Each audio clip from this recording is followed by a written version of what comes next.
Hello, and welcome to today's live podcast interview with my own coach, Asa Leveaux, on iconic lifestyle. We're going to go deep into how to live your dream without leaving everyone else behind and becoming an icon.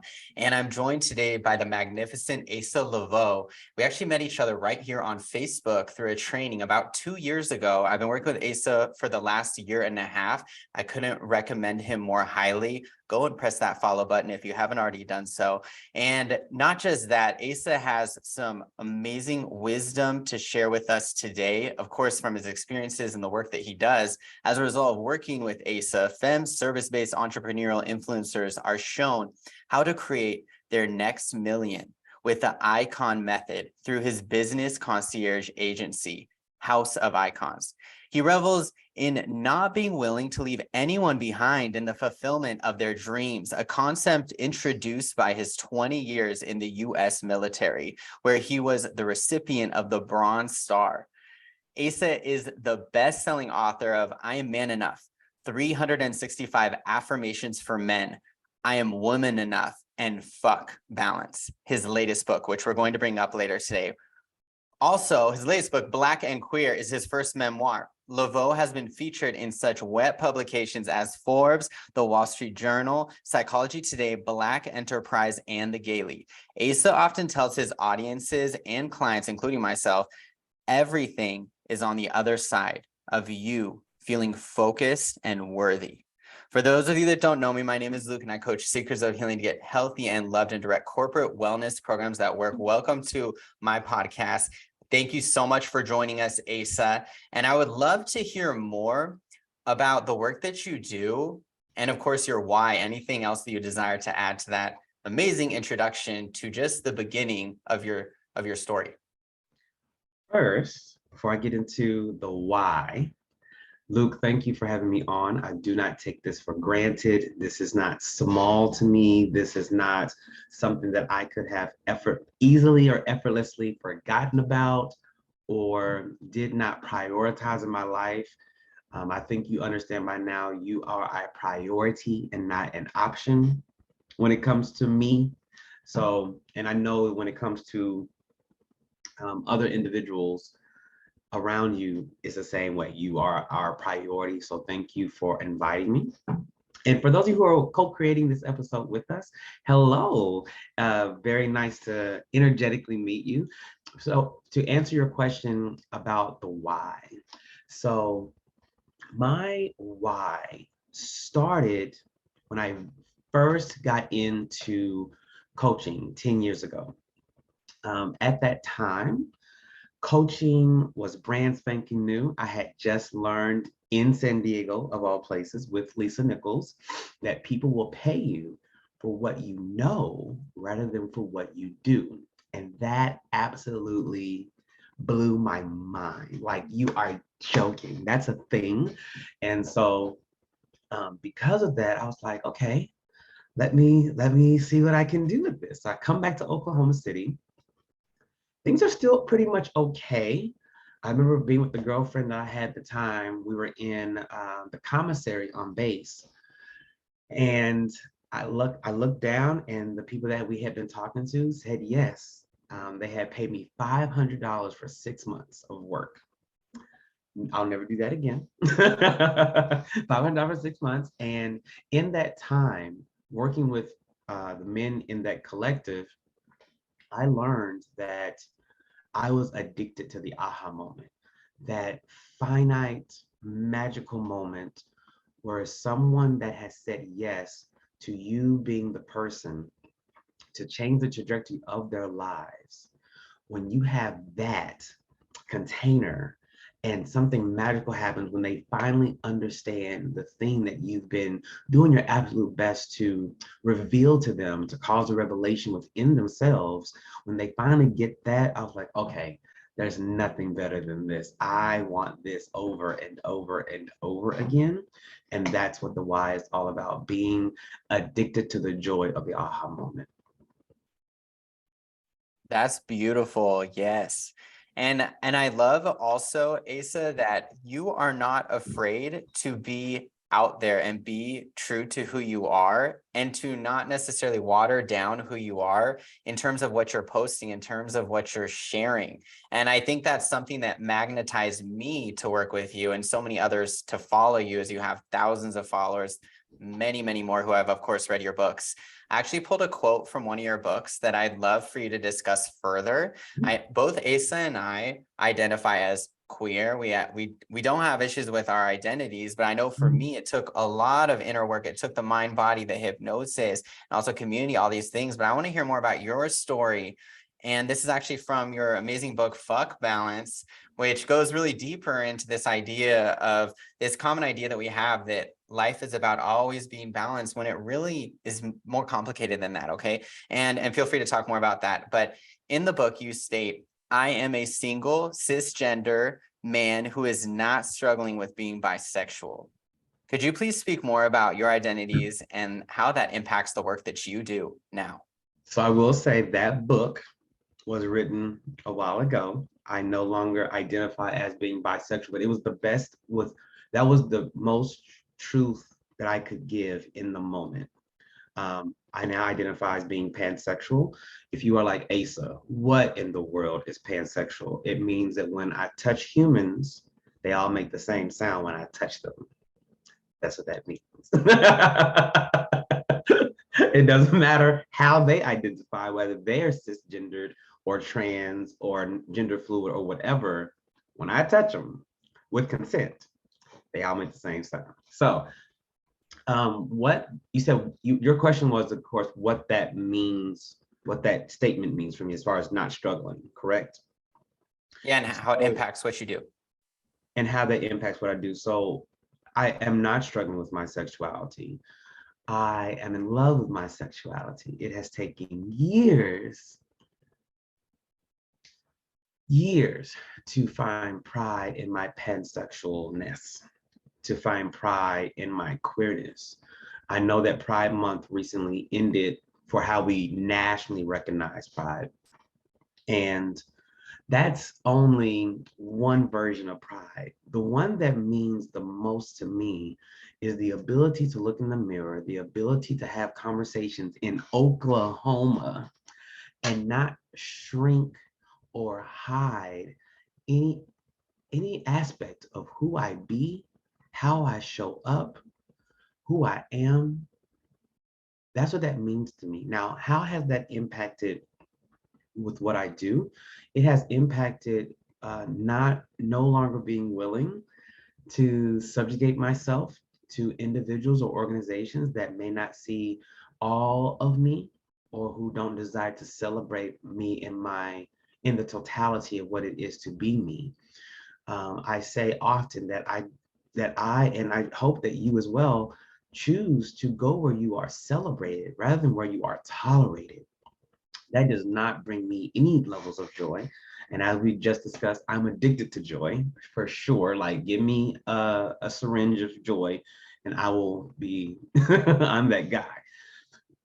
And another way that it has affected with what I do, I have become a lot more,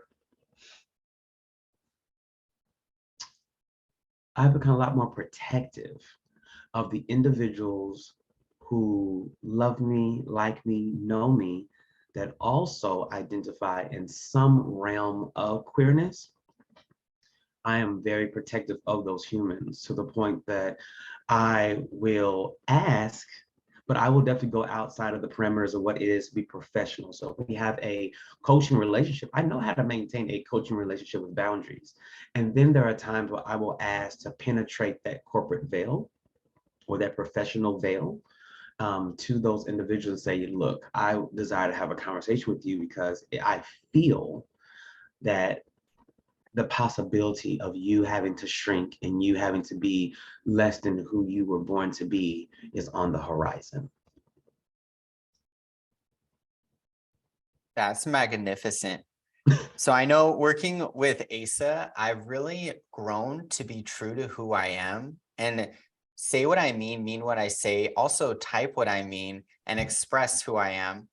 And I know as we step into the arena, especially those of us that work with Asa, the companies that work with you, we're stepping into this arena of being judged, right? Of being visible and seen by people we are dating, people in our families, people that want us to be something that we may not. And I'm just curious for the people out there, and we in terms of dating, because we are in the work that you do with me, it's about attracting love, it's about getting healthy. For the people that desire to attract these great things and becoming an icon in the great work that you do, what words of wisdom would you have to people that feel this desire, this push to people please, to be a certain type of way and to match what society says we should or should not be? How would you recommend breaking through that barrier? Breaking through the barrier of the expectation of others is to be grounded and rooted into who you be with all feet on this planet. Just last night, I'm speaking with a gentleman here in Oklahoma City, and he is in the, how can I say this without outing him? He is in the apparel world. I'll say that. He's in the apparel world. And we all know you be living on the rock to even think that the apparel world is somehow removed of queer people. That is a fallacy to even consider such an ideology, that queer people are somehow removed or do not make up a vast amount of the apparel industry. And so he made a statement after I had given him some really wonderful things to think about based on my experience with the fashion world, being on the executive team of Noir Fashion Week, a brand that highlights Black and brown designers, at New York Fashion Week, Paris Fashion Week, as well as in Kenya. With my experience with that for the five seasons, and he says to me, I'm just really not about the feminization of men and those that desire that. And so I did not get beside myself. I did not go, I don't know who you think you are, that I didn't do any, I didn't give him any of that energy. What I did was I digested it for what it was. It was a moment in time. It was a moment in conversation. It did not mean that I now have thrown his entire being away. He is still valuable. He really is. He's still valuable. However, he does not have permission to glean from my experience on the level of which I would have given him based on that, because to weaponize my queerness is a calculated effort and something that I do not take lightly, something that I don't take at all. It's not even something that I walk around with. Those are not things that I add to my bag and I'm like, look what I got. No, when people do that, when people try to weaponize aspects of who I be, I give them the grace and space to be who they are and leave them alone, or what I call love them alone. Beautiful. And also, like, I know, so I just went to Pride and it was just so beautiful to see so many people expressing themselves authentically. And I was with people that I love, right? I used to surround myself kind of with people more that I liked. I used to do things that I liked. And I now have, working with you and following this icon method, I've really been stepping into a life that I love, right? In my zone of genius, rather than what they call the zone of excellence. And I know this has correlated with worthiness, right? With like knowing my worth in health and wellness, and also believing in it, right? And I think that's something that you have such wisdom in. For the people out there that desire to make the change, whether it is lifestyle or it is becoming an icon, what have you, but they might not yet feel that they are worthy. For those out there that are like, I'm not ready to take that first step, whatever that step is, right? It might be going on a date, it might be following you, like it might be all these great things coming up, love camp. Like what words of wisdom would you give in terms of worthiness? What's some first steps they can take to get just 1% closer to where you at now? So I'm definitely going to get there. I'm going to give pretext to that based on what you just said about worthiness and doing things in a spirit of excellence. So when you think about excellence to your core, excellence is always presented as outside of you. It's always based on what someone else deems good enough. It's never a point of view of, no, I think that was excellent. Well, who signed off on that? Who else thought it was excellent? It has that kind of connotation to it at times. And so I really do go all in with worthiness. And if you are that individual like Asa, when it comes to worthiness, I just don't know what that first thing is. I don't even know how to fathom the possibility of me being worthy. So please know this: worthiness is not something you work for. Worthiness is not something that's handed to you, it's not inherited. Worthiness is a decision on a fact that was created before the world began. That's what worthiness is. Worthiness is that predisposition to you being the God you are. And I don't know if Luke has told you all about this about me, but I believe that every single human on earth is in fact that, a God. And I don't mean any differentiations between God in the Christian context or other religious contexts. And so people can sometimes reply to me and say, well, Asa, as long as you're a little g and the God we serve is a big G. No, no. Whatever G you use for the divine is the G you use for you. Whatever that G is, big G or little g, you are absolutely rested and saturated and imbued and embedded within God force. That's what you are. That's what I am here not to prove to you, but to remind you of, that you are this ecumenical approach to the divine while you are sitting where you're sitting in this right now moment. That's what you are. And the moment you understand that you are not just, as they say, a drop in the ocean or the observer of the ocean, but you are baby girl, baby boy, baby human. You are the ocean. Once you get that, worthiness flows freely and effortlessly and cascades to your being moment by moment, minute by minute.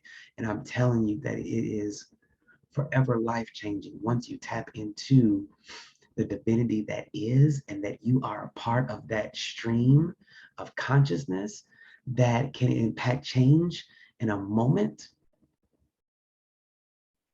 That's just what you are. You can fight that thing.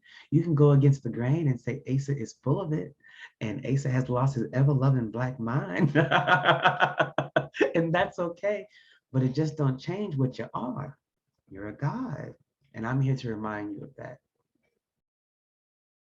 Beautiful. So when you're talking about you are a god, this really got me thinking about my recent trip to Bali, where there are multiple gods, right? And we look at over there, people look at things collectively, right? And it's everyone I felt like really treated each other like we could be reincarnated, and you in a past life were my brother, right? And I love that feeling. And similarly, like in the yoga and the wellness, we go really deep into the reprogramming and get into flow, whether it's during a class or it's during a hypnosis, right? And we get in touch with that, in a sense, that divine level of conscious awareness. And that's where when people get into that flow, that's when they attract love. That's when you love yourself fully, that's when you love yourself enough to make the change, right? To call in your soulmate, or maybe it is to get healthy, maybe it is to radically love yourself. I'm curious for you, Asa, like in terms of this path that you've been on, and I know that you write more about it in your book, Black and Queer, like who and what keeps you going? And feel free to share more about, of course, your story and everything, but who keeps you accountable in your own journey and scaling your impact over these last years of your life?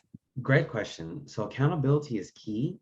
Accountability just helps. And I gotta say, and in regards to the business, the number one persons that keep me accountable are my current clients. If you are a service provider in this right now moment and you are not accountable to your clients, I don't really know who else could be accountable to. These people have paid you. They're really good money. I'm not going to say they're hard earned because I don't believe in a hard life, but they've paid you really, really well.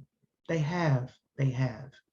And so you have to remember that when you wake up, when you're getting their text message, when you're getting their Voxer message, when you're getting their inquiry about what you have said that you are going to do for them, like you have to show up for them. Now, have I always been great with that? No, I haven't. I haven't. I haven't. I'm still cleaning up from moments when I felt that I did not have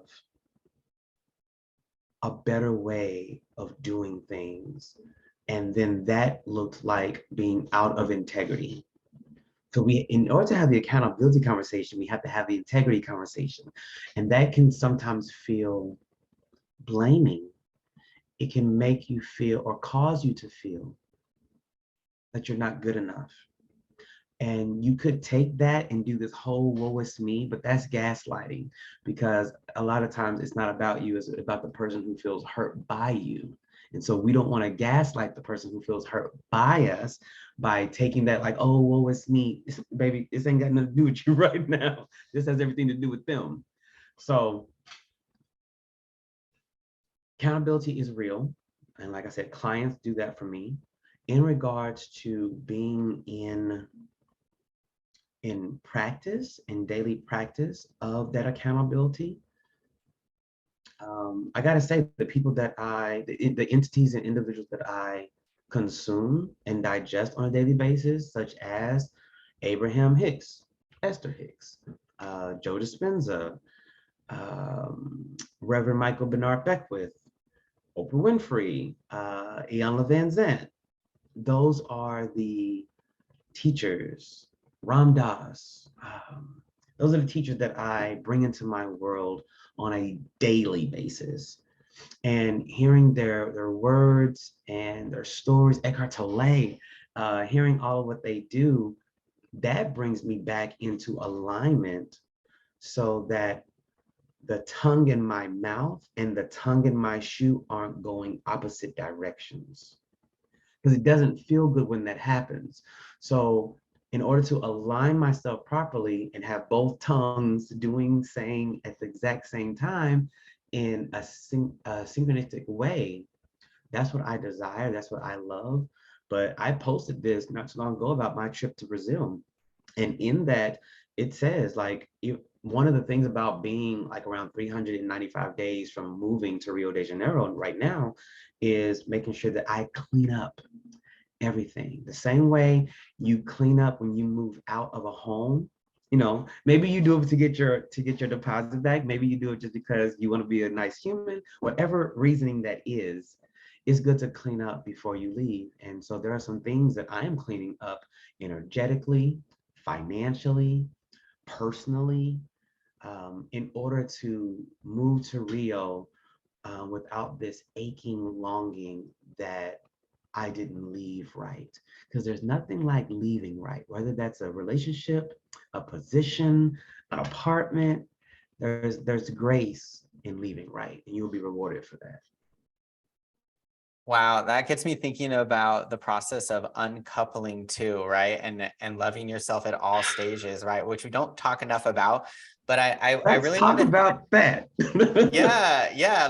Let's talk about it. I have another thing I want to talk about later, but Yeah. I know a lot of us, myself included, like have called off relationships that worked for me for a while, but they just didn't work out after we got deeper into the experience.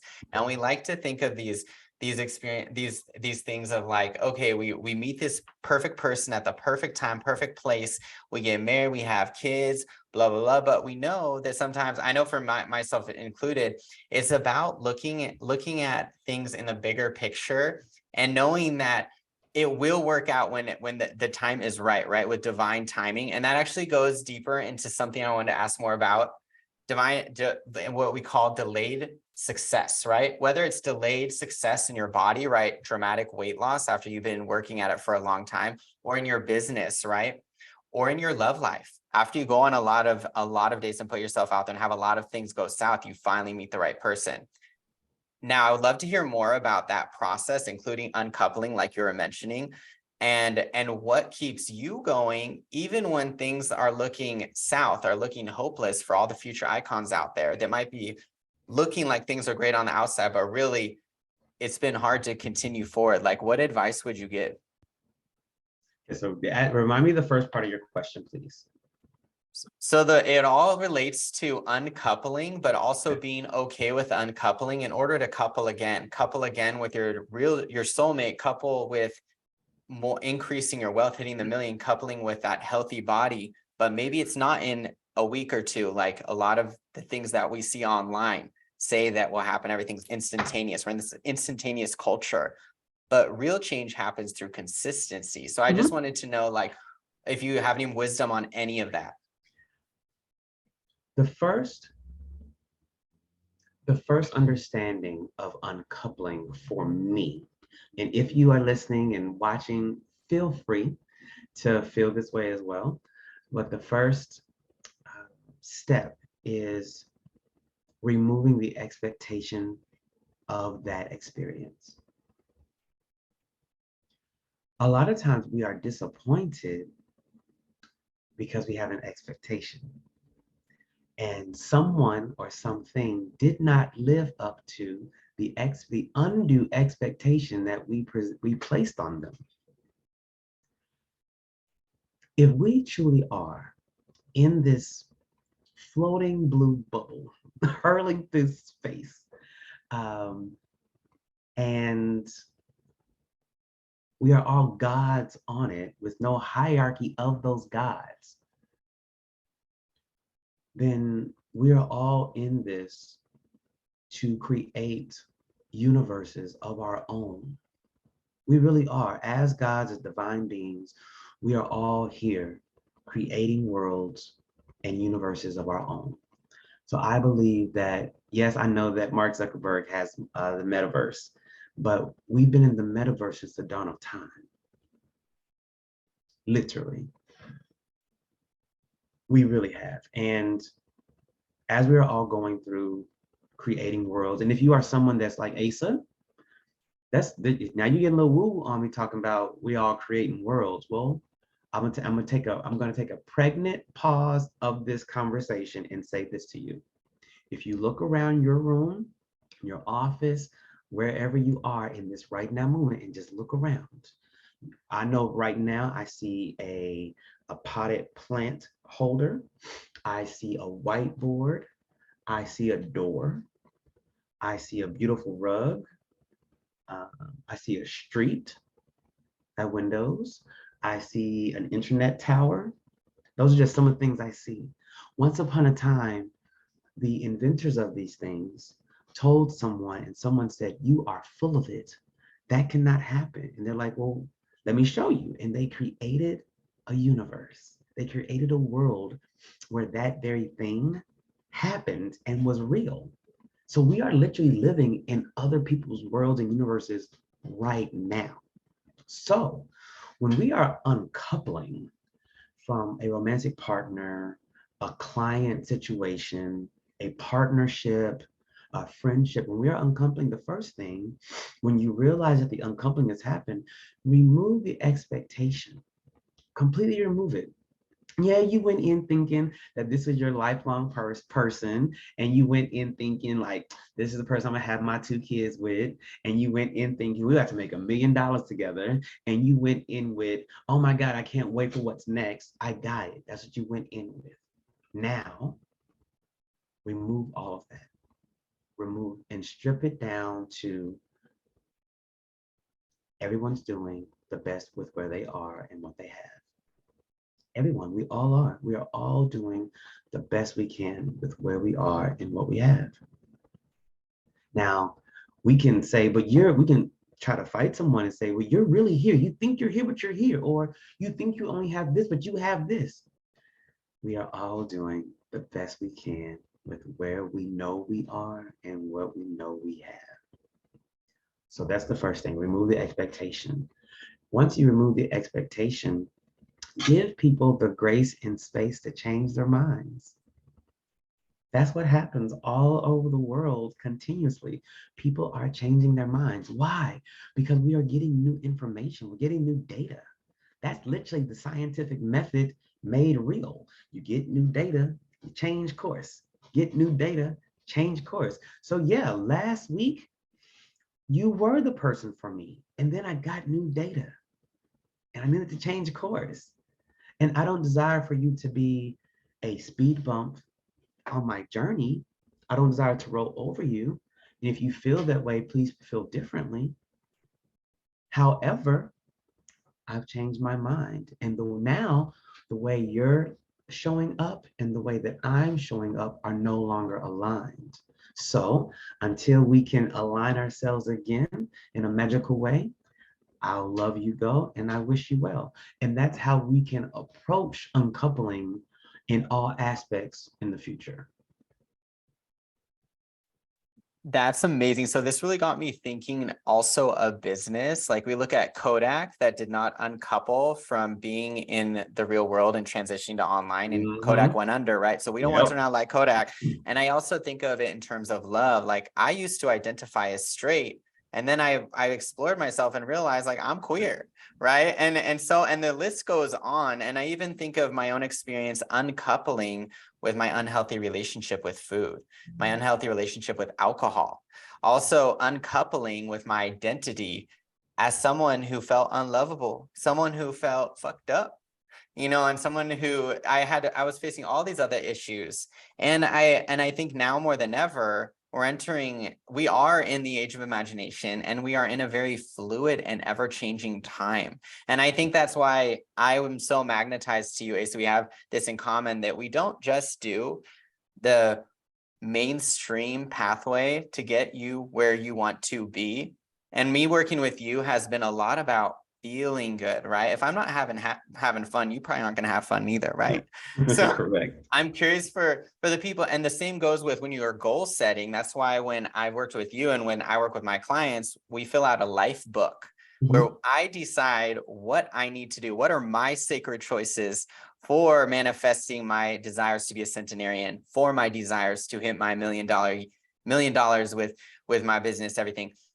So I'm curious for people that are, and that's actually when I was drawn to work with you, Asa, was when I was not feeling good, right? And since I've been working with you, like I'm feeling good, I'm more detached.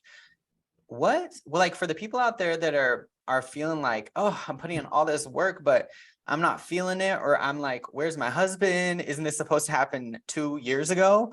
Like, and that energy that's might be in fact blocking them, right? And stopping. I've even had people tell me, Asa, that's actually what stops me from even getting coaching, is my traumas from my family. Like, what advice would you give to those people that are probably needing this the most?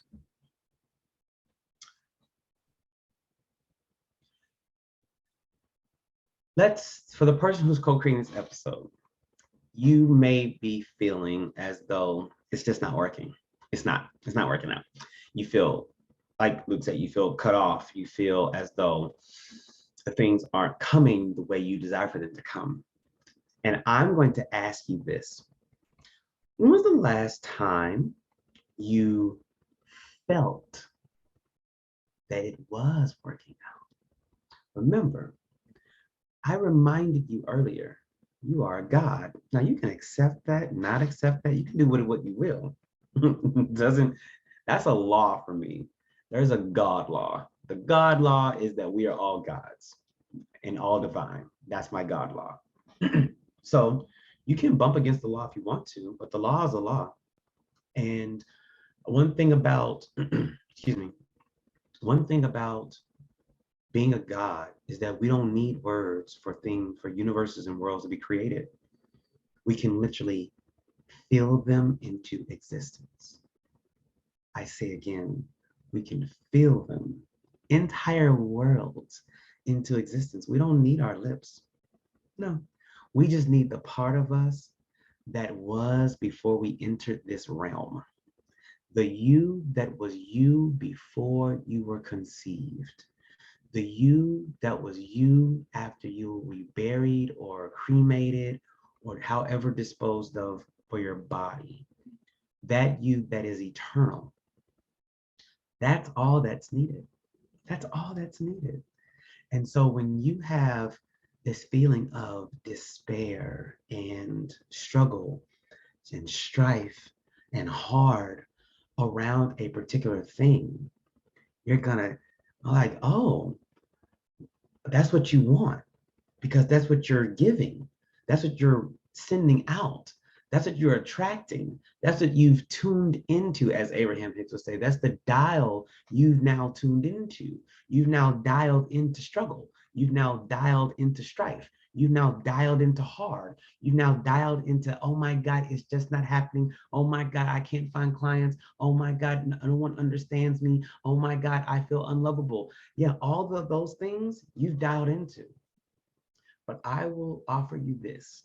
For those of you who are of a certain age, at least 30 and up, at least 30 and up, in the United States for sure, and you remember getting your driver's license. Now, I've said this before, so if you've heard me say this before, please just give me peace and come along for the ride again. But I will offer you this. When you were 16, no, actually, when you were 15 years old, and you were considering a life with a license, a driver's license. I'm here to tell you, for the majority of us, not all of us, but the majority of us, we were excited is an understatement to how we were when we were 15, thinking about what we were going to do when we were 16 Yeah. with that license. To the point that some of us were in families or life organizations that did not have vehicles, did not have insurance, did not have gas money, did not have a lot of things, but we knew when our birthday came, we knew where we were gonna be at that DMV, getting our driver's license, taking that driver's test, and we knew once we got the driver's test done, we knew who we were about to pick up. Like for instance, I knew on June 2nd, whatever year that was, I turned 16. I knew on June 2nd, I was going to go pick up my homeboy Andre. We were then going to get on the highway. We were then going to go to Penn Square Mall, which was the hottest mall at that time. And we was going, and then we might even go to Frontier City, which is the amusement park in Oklahoma City. I knew all of that. And you could, if somebody came to me a week before and said, Asa, we're supposed to go take you to the driver's test, but the car we're going to take you in broke down. Okay. Like, and well, Asa, that particular DMV that we're going to go to, there's two. There's one on the south side and there's one in Midwest City. Okay. Well, the one on the south side burned down. Okay. Like, I don't care what you have to say about any of this. What's happening is going to happen because I said so, because I know so, because I created it, because I envisioned it, because I felt it through. I have a knowing. I haven't considered it. I haven't pondered it. I haven't just said yes to it. No, I made it a non-negotiable. I will have my license on June 2nd. I don't know what you're going to do about your experience, but on June 2nd, I'll have my license. When you start making things in your life that non-negotiable, magic happens. But what were some things that happened about me getting my license that day and then recreating that level of success in other areas of my life? Just two things, only two things. So sometimes people think, well, in order for you to be successful, you need to forgive people. You actually don't. You actually don't. No, that's not real. There are people out here that are billionaires that have all kind of folks they haven't forgive and are physically suffering in the process, because we know that when you don't forgive it eats at you in all sorts of ways. You might not be able to release weight because of that and all kinds of reasons, but it's going to come. But in order to make a thing happen, a success thing happen, you don't need to forgive anybody. You just need two things. you need to understand to focus, like be completely clear on the main thing, and not have derivatives of the main thing. So it's not like, oh, I want to do a book. Well, maybe I should write a short story, but maybe I should do a play. But I was thinking, movie rights are a thing now. The writers are on strike and I'm not in union. No, focused, focused. And then the next part, once you're focused, get worthy. That's it. In order for you, in order for me to do those things, I didn't have to forgive my dad for being abusive prior to me getting my license. Did I? I did. I didn't. I didn't. I didn't have to um, forgive those boys who tried to light me on fire on the school bus in the Middale School District in the 1990s in Oklahoma. They were literally taking matches, sparking them, making them ablaze, and then throwing them at me on the bus in an effort to light me on fire. Did I have to forgive those boys to get into Forbes? I did not. I didn't. In order to make my first $10,000, I did not have to um, forgive my mother in all of her language. She's much better now, by the way, but forgive her for all of her language about um, feminine men, feminine boys, the gay community. I didn't have to forgive her for any of that in order to make my first $10,000. Didn't. In order to do all of those things and more, I needed, and that should be clear, to create all of this. Yes. Yeah, this ain't a green screen. To create all of this, this took focused and worthy. Nobody else was a part of this. This is me against me, or me for me loving me focused on me being worthy of me. And that's something that, Luke, that I don't feel that a lot of us talk about is, do we feel worthy of ourselves? Forget mamas and daddies and cousins and aunts and lovers and past lovers and all. Do you feel worthy of you? Or are you hiding from yourself? I didn't always feel worthy of me.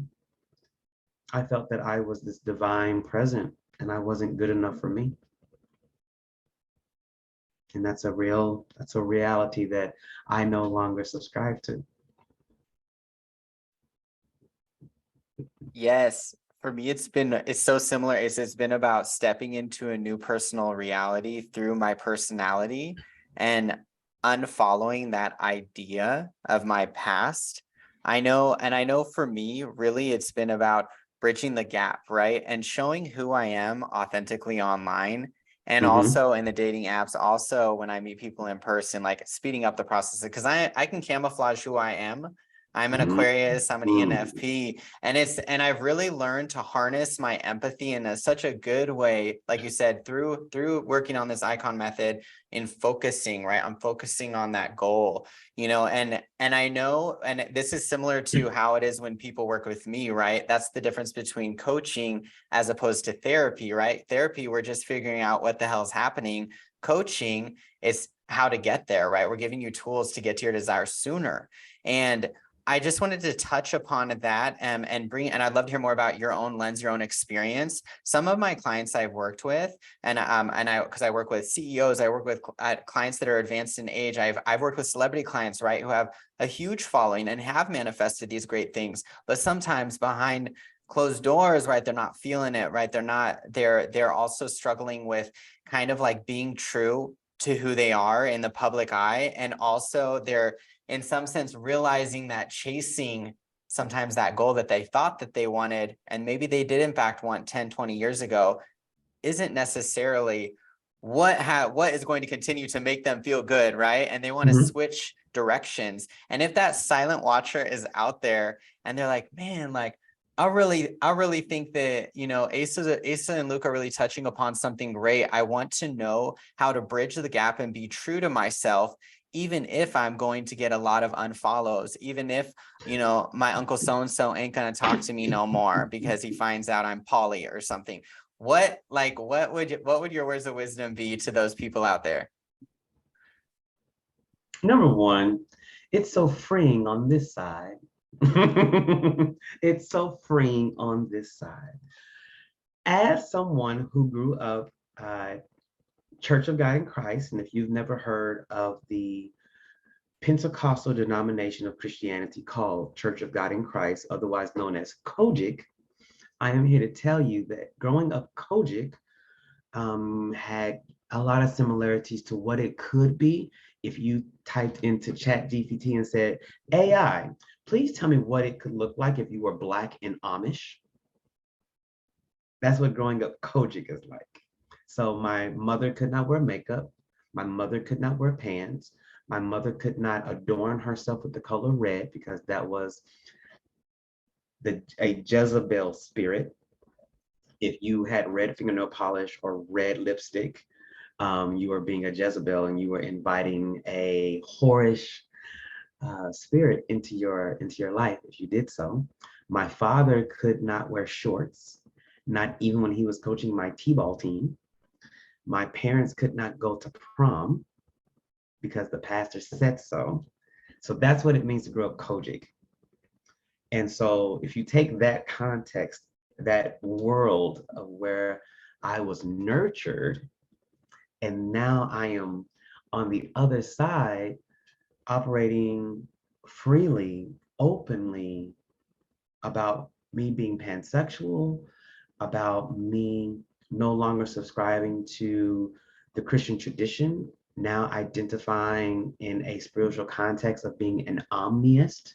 An omniist is someone who has value in all religions, where for me, where love is being served, if love is not being served in your religion or your congregation, I opt out of that experience. So I have lived it. I know it's like to be ostracized for how you are expressing who you are now. You've always been the same person, but you're expressing it differently. And sometimes people don't feel aligned with that expression, and that's okay. You can give them the grace and the space to choose, but you can also give yourself the grace and the space, not just to choose, but to move. You are not a tree. You can move. You don't have to just take this day in and day out, especially for those of you who are over 25, over 30, and let me just say over 40. If you over 40 talking about what somebody else has to say about the life you live in, baby, I'm here to tell you, get your priorities in order because you are the main thing. You are the star in this story. This is about you, not them. But however, what does it mean if you are that person? Like, Asa, what do I do? Like, how can I fully express myself? Well, let's talk about that in what Luke has talked about twice so far, the icon method. Because my thing is, when you are a service-based individual, you usually have a framework in which you support your clients. And the icon method is how I support clients, how I support the world. So I don't just say my framework just to be buzzwordy or to flex on people like, I have a framework, what do you have? It's not about that at all. It's really about being able to support people where they are in an easy and effortless way. So let's just make up a person. So let's call you Tracy. Tracy, you're someone who's watching Luke and I right now, and you're like, how do I get through this? And this is gonna go by pretty quick. This is not gonna be a 30-minute thing that I'm gonna do right now, not even a 5-minute thing. So the first thing, imagine yourself different. I. The icon method stands for the acronym ICON. I. Imagine. Imagine something completely freaking different. What would you love your life to look like? What is it? And then something that I do with imagination is have the perception, have a perception survey or a perception assessment. What do I mean by that? Or a sensing assessment.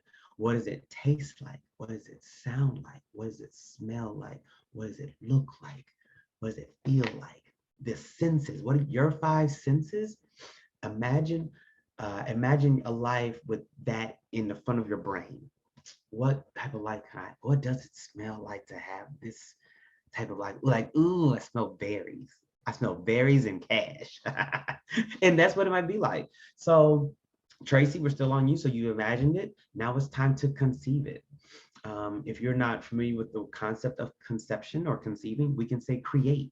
Now it's time to create that life that you imagined, because you don't just imagine things just to imagine, you imagine to bring those things into existence, to remind the rest of the world what's possible when it's related to you. So now you create it or conceive it. Once you've imagined it and created it, the next thing you do is optimize it. What does optimize really mean at the foundation of that word? It means to make it better. That's it. I can optimize my phone. Like there's some things on my phone, like I could clear off some apps, make it run faster. I can clear the cache, clear cookies. Those are all types of ways that I can optimize my phone. And there are all types of ways that you can optimize anything that you've created. Once you optimize, it's time to nourish. Nourish the dream, but more importantly, nourish you, the person who dreamt that thing into reality. And that's the icon method. That's literally it. Imagine, conceive, optimize, nourish. Imagine, conceive, optimize, nourish. That's the icon method. And so Tracy and all the Tracies of the world that are hearing or watching this, I hope that helped you. I love that last part, nourish, right? I just wanted to point out the reason why I went to Coachella last year was because Asa asked me, what's going to light you up? And I was like, going to Coachella, baby. And then I went and actually bought my tickets. Remember I texted you Yes, that's I like do. that's 3 days I was later. happy when you sent me that Yeah. message. And then like just it helps just everything. And I wanted to talk more like about focus again, because I was mentioning this to you, Asa, how like you'll notice with the work I do, I've organically attracted clients. Like I have people that really align with me, DMing me, hey Luke, can we do bachelorette yoga in here in San Diego? And I was like, absolutely. Like I've never met this person, but I guess they saw my yoga videos, right? And I'm so excited to do these things, as opposed to being focused in the sense that it's like that mainstream way, like maybe I think of it in terms of love, right? Which we're going to go deeper into in love camp. The mainstream way is I'm going to download Tinder. I'm going to look at how that their height, their looks, all those things. And then that person's going to be my dream boo, right? These external, and it's about, hey, you might meet this person at the bus stop, right? I've met some amazing people while at the bar. I met people at the park, right? That I would have never have met if my energy sucked, right? The same goes with business, right? I've met clients at the yoga studios, right? And online too, and all those great things. But I'm curious about the fine line of not being distracted, staying focused, but also being open to alternative possibilities that you really could have never even imagined. Like, what are your thoughts on that in terms of attracting what it is you desire? Yeah, I believe that when you focus, you get more of the things you want. I believe that focus is a key element to attraction. So and being focused, you don't have to add so much rigidity to your focus. You don't. You don't. So instead of saying, let's say because I have plants, I have pictures with my plants and videos with my plants. I am a plant daddy. You damn right. And let's say I'm looking for another plant. I could say, okay, I'm looking for a plant. I'm gonna go get I'm only interested in getting a plant at this one nursery on the north side of town on Tuesday at 3. I could say that. Or I could say, it feels so good to have a new plant in my experience in my home. Do I know how it's gonna come? No. Do I know where I'm gonna get it? No. It feels so good. So I am focusing on the end. I have the end in mind. That's something Neville Goddard says. If you don't know who Neville Goddard is, please introduce your spirit to what it is to be the human Neville Goddard. He has since ascended. He has many decades since he has ascended, but his teachings are out there, his books and everything. And he often has said, start with the end in mind. And the end is having a place where I know this new plane is gonna be, and like, oh my God, I'm gonna feel so good. I'm already feeling good in expectation in readiment. I don't even know if readiment is a word, but I just made it up. I'm a God. Explain where you are. We can make up words. In readiment for this new plant to be here, and how I'm gonna feel when I walk past it, and when people come over for drinks or for a dinner night or game night, and they get to ask me about my new plant and how I'm showcasing it and how good it feels. I get to take a picture with it. So I'm focusing on the result and not the journey. So when we focus on the result, the journey gets to unfold. And we don't have to add, like I said, add so much rigidity around it. We can just be open to it and let it blossom. Like, even though this is a plant metaphor, but allow the journey to, in fact, blossom. And that's a way that you can still remain focused, but be open to this world of law of attraction that many of us, have learned about or remembered as a result of maybe, looking at the movie or the book, The Secret, or listening to Abraham Hicks and things of that nature. So good. And I always like to ask this to my participants in my podcast. What's the best advice you've ever received, Asa? Okay, so the best advice, I can't say that on camera. I can't say that on camera. But I'll say this, another piece of advice that was really, really good was, what was the best piece of advice? Let me think about that for a second. The best piece of advice as it relates to life or business or both? Either.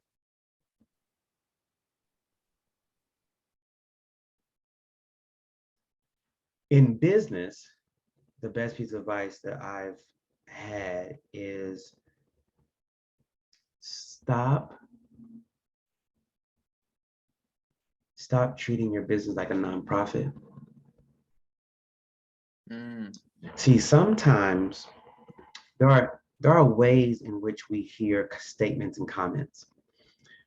I'm aware that someone may hear that and be like, well, Asa, what's wrong with that? Why would you have a problem with a business? I'm like, well, it's about what it has, the different components of it. So when I understand that statement to be, when I even tell that to someone, when you are operating your business as a nonprofit, you are allowing your heart to make decisions your bank and your analytical numbers have not. Now, do we want to be heart focused at all times? Yes, most definitely. And even though the United States government says your business is an entity, it is not a person. Your business is an entity, but it's not a person. You, the person, live off of water and food and affection. And yes, I said affection. There are many, many studies that show what happened to babies when they're not touched. So yes, we live off of affection. And businesses live off of dollars. Let's be real clear about that. Businesses live off of dollars. And so we are humans operating businesses. And so no, making your business have a human diet is destruction, period. So when I say you're treating your business like a nonprofit, that's not a hit on a nonprofit. I have a nonprofit. Not a hit at all. But understand that your diet is different. What is needed to survive is different. Your business needs money, not affection. Don't get that twisted. Don't ever get that twisted. Your business needs money. You need affection. You desire money, but let's just be real clear. You can be a human on this planet and not have money and live well. Now, will you like the journey? You might not because of what you are focused on and what you feel that you're worthy of. So because what you focus on, what you feel like you're worthy on, you've already made some distinct, um, you made some distinct decisions and choices in your life. And so you're not willing to live on the land. You're not willing to farm. You're not willing to go into the ocean and get your fish every morning and live in a cabana that you made from coconut trees looking like Gilligan's Island. You're not, but you can. As a human, you could. But and so a business is, you can't just stroke a business to prosperity. You're not going to stroke a business to prosperity. You can will it, you can focus on it, but that focus and that worthiness brings action steps. When you start meditating and getting quiet with yourself and remembering your divinity and becoming still, does that affect your business? Yes. But how? Because you are going to get a divine action step out of that. You are going to feel so supported, like, oh my God, I forgot about the person I met. Their business card is in my suit jacket. I met them last month. They told me when I was ready to hit them up. They're ready to pay the deposit, and I didn't remember. But because I was still and I got quiet and I remembered my divinity, action came. And now that action step has a direct relationship to a money result, so that the business can thrive and continue on. But I didn't have to confuse the diets of either. And I got to say, Luke, this is the very first time I'm speaking about this out loud. I have never articulated that ever in life until this right now moment. Yeah, that was deep. Thank you. I definitely will be re-listening to it. Number 2, what's the worst advice you've received? The worst advice I ever received. I don't think about that often. So let me ponder a bit. The worst advice I've ever received? Oh, that people aren't gods. And stop thinking that. That's the worst advice. To remove the divine possibilities of all of us is to mentally cage all of us. We really all are divine manifestations walking around this planet. And that's why I don't feel like anyone's bigger than me or smaller than me. And Luke, we've had this conversation about, you get a possibility and you talk about a company like, oh my God, this company is so big, or this influencer is so big. No, they're not. I like Iyanla Vanzant when Iyanla Vanzant says, you don't have to lie, boo, just tell the truth. And so what I mean by how that is a part of what I just said, I don't have to say this company is so big, this influencer is so big, this entrepreneur is so big. What I can say to tell the truth is that I am now working with an influencer, an entrepreneur, or a business who has more awareness in the world than I do in this right now moment. That's telling the truth. It doesn't mean they're bigger. And if somebody is coming to me, like for instance, it's for entrepreneurs out there, it's important to always know your numbers. I know that I have 8,300 connections on Facebook on my personal profile. So if someone came to me and was like, Ace, I would love to do this particular big co-venture with you, and they are sitting at around 1,200 connections on Facebook, I then don't need to make up this thing or reality that I'm bigger, because I'm not. It's a God having a conversation and an alignment with another God. And yes, right now that they don't have this level of awareness, but guess what? Someone once said yes to me when I didn't have the level of awareness that I have. And I don't find that being humble. I find that it's being clear. I find that it's being, I find that remembering. I don't use the word humble. I've often said the same way I say fuck balance is the same way I say fuck humble. I don't do humility. I don't do humble. Why? Because I am a lover of words, and not just a lover of words, but a lover of understanding those words. And so what did I do? I looked at the word humble in a dictionary, and I was not addicted to the feeling that it gave me. It was gross to me, finding out the definition of what humble means, which literally means to diminish your light so that another light can beam brighter. Paraphrasing. I'm paraphrasing. And so when I read that, I was like, why would I ever sign up to do that? Like, that sounds disgusting. I wouldn't even do it to my own son. And I love my son. I adore my son. He's 17 now. Absolutely adore him.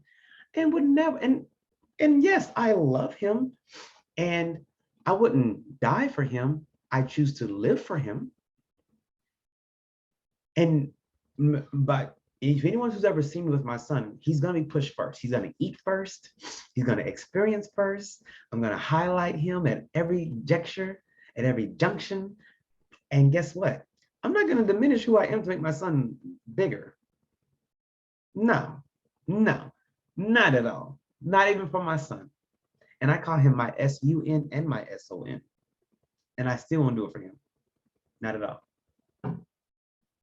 Excellent. Well, thank you for sharing all this great info, Asa. You're very inspired and motivated listening to you. And I just wanted to ask you if there's anything else that you wanted to add or, invite people to do. Sure. So thankfully, Luke has been a absolutely amazing host today. Thankfully. That does not always happen. If any of those of you that do interviews, Facebook Lives, social media lives, podcasts, you know that there are some people just like, okay, so this is what it's like to watch paint dry. And that has not been this experience for me. And we've talked about business, and we've talked about life, and we've talked about the icon method. Again, imagine, conceive, optimize, and nourish. And the people that come to Luke, I have found them to be beautiful beings that oftentimes, more than the rest of the world, are open to seeing their own beauty. They're not just beautiful beings, but they're finally open to seeing their own beauty through the work that he's given, through the words that he's said. And because of that, I would like to take that to the next step for those particular people that have businesses. What do I mean by that? If you've been following Luke, then you know that he really is both things. He really is an understanding of life and in the abundance of that life, and business and the abundance of that business. And in something that I created called the icon audit, it allows both to be assessed. But let's be very clear, not assessed in a way that makes you feel inferior or insignificant, but in a way that allows analytics and data to play its part in what needs to happen next, or what could happen next for the thing that you're building today. And that's what the icon audit does. Not only does it allow analytics and data to abound, but it also gives you a very clear understanding of what your $1 million plan is. When people ask me what I do, I respond with, I show FEM service-based entrepreneurial influencers on how to create their next $1 million in 4 steps, or with the icon method. And that is what I call my icon money statement. And while we co-create this energetic time together in the icon audit, I will also support you in co-creating your icon money statement.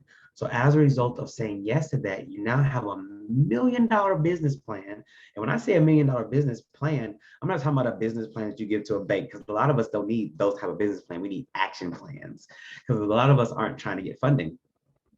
But yes, being able to support you with a $1 million business plan, meaning you have 5 to 7 avenues, possibilities within your one business to create $1 million, and not different businesses. So I'm not asking you to be a real estate agent slash Herbalife consultant slash affiliate marketer slash life coach. Yeah, I'm not. I don't want you addicted to the slash. I want you to make all the money in your one business, in your one industry, and then also be able to support you with your icon money statement, because there's so much that can happen. There's so much that can happen when you're clear, and then when you allow others to be clear about you. And I'll say this one last thing before I hand it back over to Luke. I posted in the last 7 days my icon money statement. Actually, I didn't even say my icon money statement. I literally said my target market is blankety blankety blank. My target market is film service-based entrepreneurial influencers. Somebody responded to that. It was like, hey, you're talking about me. And I was able to sign them, like agreement signed, payment made within 48 hours of that post. Again, clarity abounds. Clarity is the key and the foundation to everything else. Because when you're clear, now you can focus on something. Now you can be worthy of something, but you had to have clarity first. I couldn't agree more. So definitely check out Asa and follow him. And like, yeah, I definitely recommend that audit. That's something I actually have done with Asa, and it's extremely helpful to have a second pair of eyes look in on what you're doing. And I know for me, it has been helpful getting more clear on what I'm doing, who I'm focusing on as a lifestyle consultant. And on that note, I just wanted to mention, if you are desiring to dip your toe into the world of wellness, we have Love Camp coming up at the end of this month. So comment below if you're interested in more information. We're going to go deeper into getting healthy, loved, and more healed to attract soulmate relationships, whether it is business, it is love, it is friendship, beyond. So I'm really excited about that. Let's go camping, y'all. And I want to thank you so much, Asa, for joining us. And I hope that you have an amazing day, and sending all of you that have co-created this live with us, and all of you that are listening to the podcast, good energy, whether it's now or in the future. If you did enjoy today's podcast, please leave a review. We would love to hear from you, and stay well and thrive. Thank you so much, everyone. Goodbye. We're going to say our good wishes. Take care. Thank you. Bye.